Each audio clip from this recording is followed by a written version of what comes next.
Rob here with Washington State Funeral Directors Association. It is time again for another 5-minute member talk. Today we are with Rebekah Heath from the great town of Walla Walla, Washington. Hi, Rebekah. How are you today? Hi, I'm doing well. And yourself? Oh, I'm hanging in there. Thanks for joining us. Yes, So, I'm excited to be here. Rebekah, you are a funeral director in Walla Walla at Colonial DeWitt Mountain View. Or Yes, well, Mountain View Mountain Colonial View, DeWitt. Colonial DeWitt. Yeah. I got those reversed. I'm sorry. Tell me about that. How long have you been in funeral service, and how long have you been where you're at right now? I have been in the funeral service for coming on 5 years in April, and I've been all 5 years here at Mountain View Colonial DeWitt. So. Wow, good. Good. And did you start out as a funeral director, or have you kind of worked your way into that role? No, I started out as the administrative assistant, and then a role opened up to become a licensed director, so I jumped on it. I never planned to be a director, but I'm really glad it all worked out that way. That's great. Do you have ambitions of going to mortuary school and getting your embalmer's license as well, or what's your thoughts there?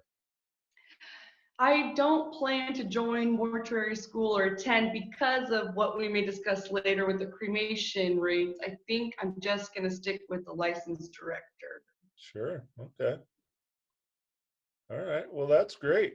Now, you also serve on the district leadership team for the Blue Mountain District, one of the WSFDA funeral director districts. Tell me a little bit about that. How did you get involved as a district leader, and how do you see that playing out in the next few years? Well, I'm one of the youngest within the district, I'd say. I think they were picking on me that day, but I'm really glad that they did. Maybe they can see the ambition I have too, new to the whole business. I still want to learn so much and to connect with more directors and do as much as I can within my community and this district. So I'm excited to continue in that role. Well, that's great. And I'll tell you, you've done an absolutely wonderful job.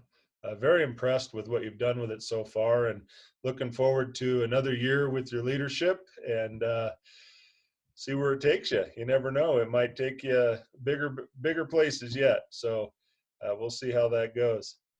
I look forward to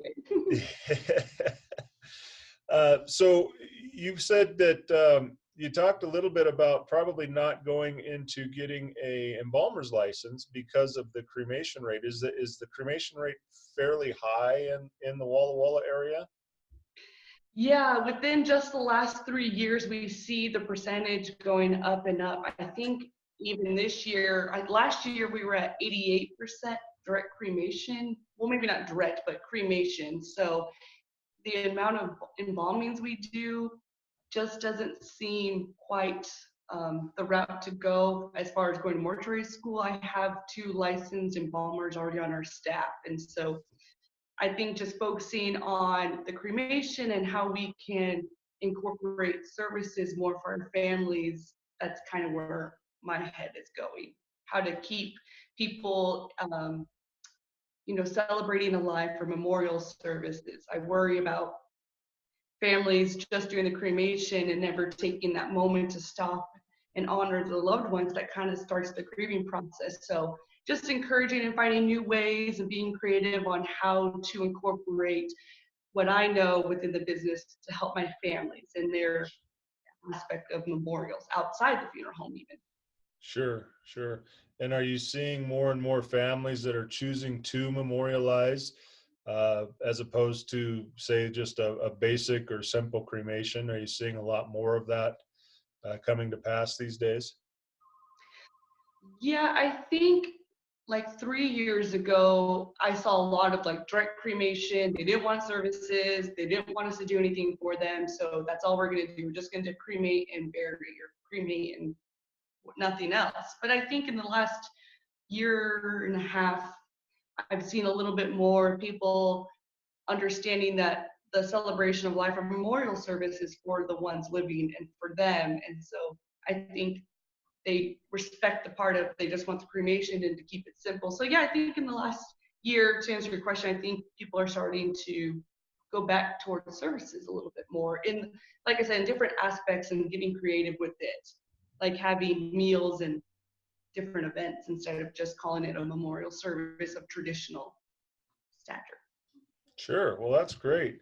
Well, Rebekah, tell me, if somebody wants to get in touch with you to find out more information, can you share your email with us on how we can reach you? Yes, I would love to answer any questions, so don't be hesitant to reach out. It's RebekahHeath.93@gmail.com. That's RebekahHeath.93@gmail.com. That's awesome. Well, thank you, Rebekah. Wonderful to talk with you. I look forward to seeing you at our next district meeting. Thank you guys for joining us. This has been another 5-minute member talk, and we will see you again next time. Thanks, Bye-bye. Rob. Bye.